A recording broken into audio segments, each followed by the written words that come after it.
আর দিয়ে বলছি আদা রসুন পেঁয়াজ সব কিছু দিয়ে করব।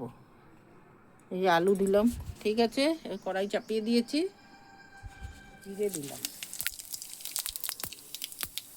দিলাম, ঠিক আছে, এই কপি দিলাম, কপিটা ভাজি সিদ্ধ করেছি, কপিটা এখন পোকা হচ্ছে, সিদ্ধ করেছি কপিটা,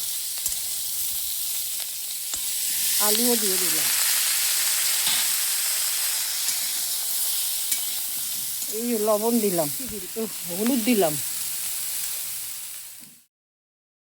মটর ছোলা, কাবলি ছোলা দুটো ছিল, আর টমেটো এই যে দিয়ে দিলাম। ভাজা ভাজা হয়ে গেছে। এবার আদা রসুন জিরে ধনে সব কিছু একসাথে করে ওর সাথে দিয়ে দিয়েছি, ঠিক আছে। একটু মিষ্টি রস ছিল, একটু দিয়ে দিলাম, ধনে পাতা দিয়ে দিলাম,